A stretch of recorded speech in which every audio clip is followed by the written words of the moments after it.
नमस्कार, देख रहे हैं झकास भारत और मैं हूं रविकांत। हमारे बगल में है जहानाबाद के पूर्व सांसद अरुण कुमार जी। इनसे जानेंगे कि बिहार में अभी जो राजनीतिक घटनाक्रम चल रही है चिराग पासवान को लेकर, और नीतीश कुमार ने जनसंख्या नियंत्रण कानून को लेकर जागरूकता की बात की है, उसी को लेकर अभी हम पूछेंगे। तो पहले हम नीतीश कुमार जी का जनसंख्या नियंत्रण की कानून की बात पर उन्होंने कहा है कि इसमें कानून की आवश्यकता नहीं है, जागरूकता की ज़रूरत है। इसे आप कैसे देखते हैं? खाने पीने के चीज़ में जागरूकता की ज़रूरत है। दारू में कार्बाइड वाला भोजन ना करें, इसमें जागरूकता की ज़रूरत है। तो कानून तो कार्बाइड जहर जो फैला रहा है इस पर लाना चाहिए, और शराब पर जागरूकता कराना चाहिए। जो चीज़ जहाँ सूट करता है उसी हिसाब से वो बोलते हैं। जनसंख्या सबसे बड़ी समस्या अभी देश के सामने है। इनका चाइना 1949 में आज़ाद हुआ और भारत 1947 में आज़ाद हुआ। तो चीन ने ये महसूस किया आज़ादी के बाद कि हमारा जो प्राकृतिक रिसोर्सेस है उसका एक लिमिट है, और इसलिए उस लिमिट से बियॉन्ड हम जा रहे हैं, तो उसने कानून लागू किया। यहाँ भी देश भर में लागू करना चाहिए। नीतीश कुमार जी तो कानून अपने हित में लाते हैं, जनता के हित में, राष्ट्र के हित में कानून नहीं लाते हैं।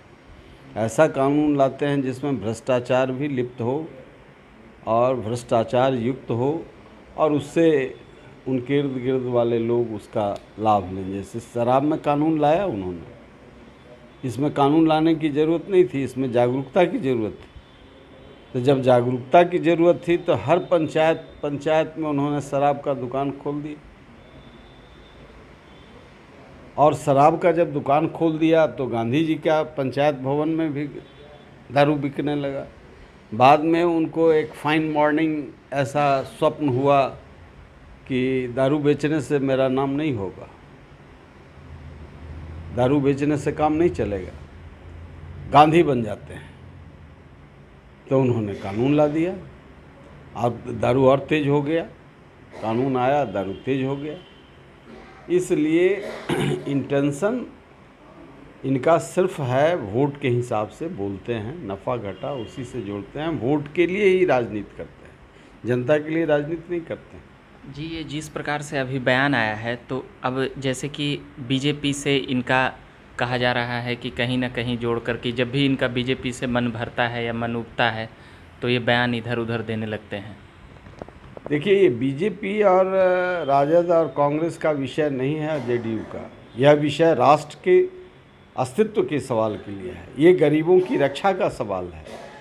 ये रिसोर्सेज बढ़ रहा है नहीं, और आबादी बढ़ रही है। हम 40 करोड़ का प्लानिंग करते हैं तो आबादी हो जाती है 80 करोड़। हम 80 करोड़ का प्लानिंग करते हैं तो आबादी हो जाती है 1,80,000 करोड़। तो सवाल ये है कि हम इस गति से यदि आबादी बढ़ रही हो 80 करोड़ से सीधे 140 करोड़, अब इस तरह की आबादी हो रही है, तो आप प्लास्टिक नहीं ना है ज़मीन जिसको खींच के लंबा कर देंगे। इसलिए धर्म और वोट को इससे अलग रखिए। ये राष्ट्र के अस्तित्व की रक्षा के लिए आवश्यक है। आज के काल में 40 करोड़ था तो चिंता नहीं किया, 80 करोड़ तक चिंता नहीं किया, 100 करोड़ तक चिंता नहीं किया, अब 140 करोड़ हो गया। अब चिंता करने की ज़रूरत है। नहीं तो अभी जिस तरीके से ये लोकतंत्र का मजाक बना रहे हैं, लोगों को रोटी पैदा करने लायक स्वयं स्वाभिमान से जीने लायक नहीं बना रहे। ये क्या खिचड़ी परोसिए, कपड़ा बांटिए, फ्रॉक बांटिए, साइकिल बांटिए, इस तरीके का रोज़गार नहीं पैदा हो रहा है कि उसका परिवार उसके घर में ही रोज़गार अपने बच्चों को स्वाभिमान के साथ खाना खिलाए, उसके अंदर स्वाभिमान इनकलकेट करे, और सामान्य लोगों की तरह वह भी जाए। उसकी गरीबी का मजाक उड़ाया जा रहा है। ये 70 वर्षों की यही कहानी है। कंबल बांटो, खिचड़ी बांटो और उसमें माल कमाओ। आपकी चिराग पासवान से अभी नज़दीकी की बात सामने आ रही है, चिराग पासवान की 5 तारीख के आपने सभा भी की और जोरदार भाषण भी हुआ, इसको कैसे देखा जाए? अरुण कुमार जी चिराग से गठबंधन करते हुए नज़र आ रहे हैं या फिर पॉलिटिकल उधर ही अभी रहेंगे? देखिए, ये विषय गठबंधन और राजनीति का नहीं था, यह शुद्ध सामाजिक स्थिति थी। और चिराग पासवान के पिता स्वर्गीय श्री रामविलास पासवान जी से मेरा व्यक्तिगत पुराना रिश्ता रहा है, हमारे परिवार का भी रिश्ता रहा है। और राजनीति में, पार्टी में अलग अलग भी रहे तो उनका स्नेह प्यार मिला। जिस संकट में चिराग पासवान को उनके परिवार के लोगों ने डाला, उनकी पार्टी के लोगों ने डाला, जो धोखा दिया, जो पार्टी निश्चित तौर से रामविलास पासवान जी का बनाया हुआ था। हमने उस दिन कार्यक्रम रखा था श्रद्धांजलि सभा का, उनके 50वां जन्मदिन शताब्दी मना रहे थे और उसमें निमंत्रित हमने किया था कि यदि पटना में फ्री रहिएगा तो आइएगा, कोई ज़रूरी नहीं। हम लोग मनाते थे, कई कार्यक्रम उन पर मनाए हैं हम लोग जिसमें चिराग पासवान जी नहीं थे, मनाते हैं, मनाए, वो आए।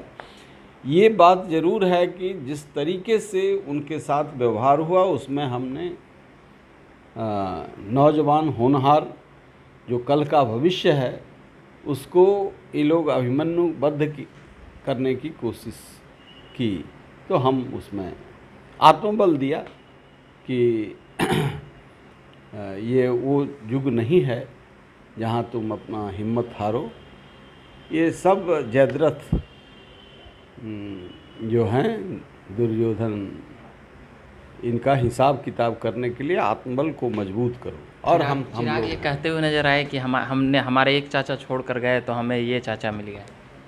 हाँ बिल्कुल, हमारे बड़े भाई थे रामविलास पासवान जी। मैंने समझा कि ऐसे भी देखिए, हिंदू मैथोलॉजी में नियम है कि कहीं कोई घर का बड़ा कोई पैट्रियार्क का डेथ हो गया हो तो कितना भी दुष्ट परिवार होगा वो साल माथ लगता है, मतलब 1 साल पूरा हो जाता है तब घरों में बंटवारा करते हैं। ये लोग तो ऐसे निकले निकृष्ट कि सारी परंपरा मूल्य का परित्याग करके घेरने की कोशिश किया। ये एक मॉडरेट विचार का, सभी तरह के इंक्लूसिव पॉलिटिक्स का करने का तत्व देखते हैं चिराग पासवान में। इसलिए चिराग पूरी मजबूती से जले, मूल्यों विचारों को लेकर के लोगों को प्रकाशित करे, राष्ट्र को, राज्य को, समाज को, गरीबी, बेरोज़गारी, अशिक्षा, स्वास्थ्य, इन सवालों को लेकर के, बिहारीपन के गौरव को लेकर के जब नौजवान संघर्ष कर रहा है तो मैंने समझा मेरा फ़र्ज़ बनता है सहयोग करने का, और इसीलिए मैं आगे बढ़ कर के सहयोग का आश्वासन दिया। मैंने कुछ किया नहीं, आश्वासन दिया। आशीर्वाद यात्रा को कैसे देखते हैं और इसका क्या अभी आपको क्या लग रहा है आशीर्वाद यात्रा में जिस प्रकार से? आशीर्वाद यात्रा में नौजवान ज़्यादा थे और स्वतः स्फूर्त था, इसमें कोई ये नहीं था, यह स्पॉन्टेनियस था, सिंपैथी मिली है। इसी तरीके से वो बिहार के मिट्टी में घूमते रहेंगे पूरे बिहार में, जिस तरीके से रामविलास पासवान जी अपने संघर्ष से अपने राजनीतिक जीवन का एक नया इतिहास रचा, उससे भी एक बड़ा इतिहास चिराग पासवान में हम लोग देख रहे हैं। इसलिए चिराग पासवान अपने मकसद में कामयाब होंगे और हम लोग रक्षा कवच बनाएंगे उनके, ताकि वो चिराग जलता रहे। आप लोग भी उनके साथ जुड़कर ही राजनीति करना चाहेंगे? भाई आशीर्वाद दिया है तो सहयोग तो करना ना है। मतलब क्या माना जाए आगे? अब माना जाए, देखिए, देखते जाइए, राजनीति कोई एक दिन का तो है नहीं, कंसिस्टेंसी रहती है उसमें। आगे आगे देखिए, सब आज ही बता देंगे तो फिर कल कुछ रह नहीं जाएगा। नीतीश कुमार जी जनता दरबार लगा रहे हैं, आखिरी सवाल है, नीतीश कुमार जी के जनता दरबार पर क्या कहेंगे? देखिए, हम जनता दरबार के ही, ये मुगलों के काल में ये सामंती मानसिकता का द्योतक है। ये सब नकली लोग हैं। जब डिलीवर नहीं कर रहे हैं, लोगों को न्याय नहीं मिल रहा है, इतनी हत्या हो रही है, मुख्यमंत्री के जनता दरबार में चेन छीन लिया जा रहा है महिला का, इन लोगों को नाटक करने की क्या ज़रूरत है भाई? कह दें कि हम फेल हैं, और नहीं तो कहीं से डिग्री ले आवे, पास है किसी से सर्टिफिकेट। सबसे अंतिम स्थान में विकास में है, नीति आयोग ने कह दिया, तैयो कौन कौन चीज़ में ये फर्स्ट हो जाते हैं, अखबार में छपवा देते हैं फर्स्ट बिहार मॉडल का नतीजा तो है कि अंतिम स्थान पर है। इसलिए इससे दुर्भाग्यपूर्ण बात क्या होगी कि जिस दिन ये कानून व्यवस्था पर पदाधिकारियों की बैठक करते हैं उस दिन 50 लाख बैंक से लूट लेता है, 1 करोड़ लूट लेता है, सब जिला में 2-4 गो मर्डर हो जाता है। अच्छा है ये चुप रहें, चलता रहे। और जो इनके लुटेरे कुछ ब्यूरोक्रेट्स हैं, कुछ पॉलिटिशियन हैं, टैक्स जो वसूल रहे हैं, ये वसूलते रहें, बालू दारू का धंधा यहाँ चलता रहे। 5 साल के लिए लोगों ने चुना है, अब जनता भी कहीं ना कहीं तो इसको भुगतेगी। नीतीश कुमार जी के कार्यकाल पे आप ऐसे आरोप लगा रहे हैं, हम सोचे कि अंतिम सवाल पूछते हैं, मगर एक आध सवाल और। तो शुरुआत में तो आप नीतीश कुमार के समर्थन में थे, तो ये अब इतना ज़्यादा आक्रमण और विरोध है? शुरुआत में कुछ मंशा इनकी थी, 14 साल इनके साथ रहे। शुरुआत के क्यों कहते हैं, 14 साल इनको बनाने में रहे और 1 साल तक देखा, 2 साल तक देखा, तीसरे साल में हमने देखा शिक्षा का ये नाश कर रहे हैं। इनके शिक्षा मंत्री ने कहा 50,000 जाली शिक्षक बहाल हुए हैं। अकर्मण्य सरकार खुद कह रहे हैं 50,000 तुम ही बहाल किए हो, तुम ही करो जाली शिक्षक हैं। शिक्षक शब्द को अपमानित करने का काम किया और वहाँ से इनका लीला शुरू हुआ।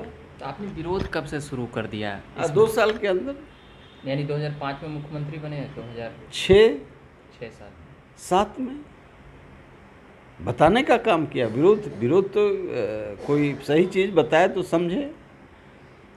50,000 जाली शिक्षक को आज तक माननीय उच्च न्यायालय के, पटना उच्च न्यायालय के निर्देश के बावजूद भी आज तक विदाउट नहीं हुआ। जितने लेयर इन्होंने बनाया सब में वो शिक्षक यदि सही है तो भी उसका जांच हो रहा है। पिछले 12 वर्षों में इन्होंने जांच नहीं किया और लूट उससे किया जा रहा है। उस सिकड़ी बेच के, कपड़ा बेच के, ज़मीन बेच करके इनके सरकारी मुलाजिमीन जो भ्रष्ट तंत्र इन्होंने पैदा किया है उसको दे रहे हैं। जो सही भी है वो भी दे रहा है, आज जो जाली है वो तो बड़ी मजबूती से दे रहा है। शुरुआत में आपने नीतीश कुमार जी के साथ मतलब कि राजनीति ही सोची थी, उसके बाद फिर कहीं ऐसा तो नहीं है कि आपकी अपेक्षाएं नीतीश जी से पूरी नहीं हुई, या नीतीश जी ने कुछ ऐसा अरुण जी को नहीं बना पाए, तो शायद इस कारण से?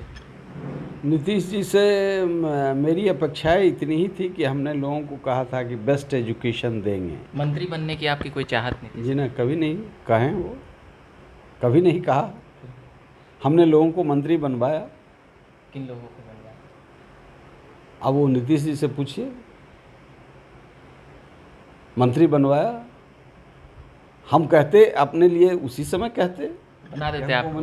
अब बनाते नहीं बनाते उनका डिस्क्रिप्शन था, लेकिन हमने इच्छा भी नहीं प्रकट की कभी। आज अगर नीतीश जी बोलें कि अरुण जी आइए पार्टी में और मंत्री बनाए, तो आज क्या करिएगा? हम जाएंगे तो कहेंगे कि आप सृजन घोटाला में हैं, आपको जेल जाना चाहिए। विद्रोही ही रहेंगे? अब विद्रोही का कहाँ सवाल है, सत्य के करीब। हम तो बाद के दिनों में तो इतने कुकर्म हुए कि आप सब जानते हैं, जनता सब जानती है कि मुजफ्फरपुर बालिका गृह कांड हुआ, इससे न्यायपालिका ने क्या टिप्पणी की, ये सब जानते हैं। तो हम विद्रोही नहीं हैं, हम सत्य के करीब खड़े रहते हैं, बोलते हैं। हमको यदि प्राप्त करना रहता तो हम इनका परिक्रमा करते रहते, सत्य बोलते रहते। यही सत्य बोलते कि आप तो शेरशाह सूरी के बाद आप ही हुए हैं, आप तो ये कर दिया वो कर दिया। यहाँ तो मंगल राज है, जंगल राज है नहीं, एकदम जंगल के बाद मंगल हो गया। अब यहाँ तो कानून व्यवस्था ऐसा है कि मत कहिए। यहाँ तो एक छटाक कहीं दारू पकड़ाता नहीं है। यहाँ तो जल जीवन हरियाली है, समूचा बालू लूट रहा है, नदी का लेवल बालू का नीचे जा रहा है, मशीन लगा हुआ है, राक्षस की तरह लूटे जा रहे हैं और ये जल जीवन हरियाली कर रहे हैं। पानी का लेवल नीचे जा रहा है, प्रतिदिन नीचे जा रहा है। तो इन अराजकता के बीच जीने का मैं आदी नहीं हूँ। राजनीति में इन चीज़ों को, जनता के सवालों को, जिसका लॉन्ग इफ़ेक्ट होने वाला है, ये इफ़ेक्ट के लिए सरकार निर्लज्जता से ऐसे अराजक तत्वों को संरक्षित कर रही है, खुद उसमें लिप्त है। इसलिए मैंने विरोध किया और विरोध करता रहूँगा।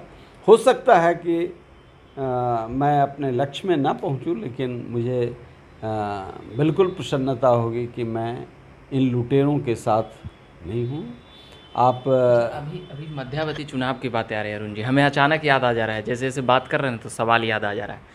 तो मध्यावधि चुनाव की बात आ रही है, चिराग भी कह रहे हैं, तेजस्वी भी कह रहे हैं और भी सब लोग कह रहे हैं, तो आप इसको कैसे देखते हैं? नीतीश जी सत्ता बचा लेंगे या चुनाव हो जाएगा? नीतीश जी इतना आसानी से सत्ता छोड़ने वाले नहीं हैं। विधायक का जुगाड़ वो कर लेते हैं 122। अरे खूब जुगाड़ू हैं। तो कोरोना में लोग मर रहे थे, वो जुगाड़ कर रहे थे। वो तो जुगाड़ू ही तो हैं। तेजस्वी और चिराग जैसे बोल रहे हैं, वो अभी शायद मैच्योर्ड नहीं हुए, नीतीश जी को नहीं समझ पाए। मैं मैच्योरिटी की बात नहीं कर रहा हूँ। मैं जितना नीतीश कुमार जी को जानता हूँ, वो इतना धन लगा देंगे कि लोकतंत्र के प्रहरी लोग देखते रह जाएंगे। और फिर अभी तो सत्ता गई हुई थी, 7-8 सीट ज़बरदस्ती जीत गए। ये लोग नहीं थे क्या? नहीं देखा? पूरा देश देखा है कैसे विधायकों को, कुछ लोगों को हराया, सर्टिफिकेट ले लिया। सुबह शाम में कुछ हो रहा था, 12 बजे रात में कुछ हो गया। अब ऐसे कलाकार से आप समझते हैं कि सत्ता छीन लेंगे? किसे छीन लीजिएगा? चलिए, अब बातों को विराम दूंगा। बहुत सी बातें अरुण जी कह चुके हैं। हम उम्मीद करते हैं इसी प्रकार से आते रहेंगे और जानते रहेंगे। कई लोगों के पास जाएंगे तो सवाल और जवाब पूछते रहेंगे। अभी के लिए इतना ही कहेंगे कि आप देखते रहिए झकास भारत। हम तमाम बिहार के पॉलिटिकल अपडेट्स लाते रहेंगे। और प्रोफेसर अरुण कुमार जी को धन्यवाद कहेंगे कि इन्होंने समय दिया, वक्त बातचीत किए और तमाम अभ्यर्थियों के मुद्दों से लेकर पॉलिटिकल अपडेट सुनाते रहेंगे झकास भारत पर। आपने चैनल को सब्सक्राइब नहीं किया होगा तो कर लीजिएगा और फेसबुक पेज पे भी लाइक करिएगा। धन्यवाद।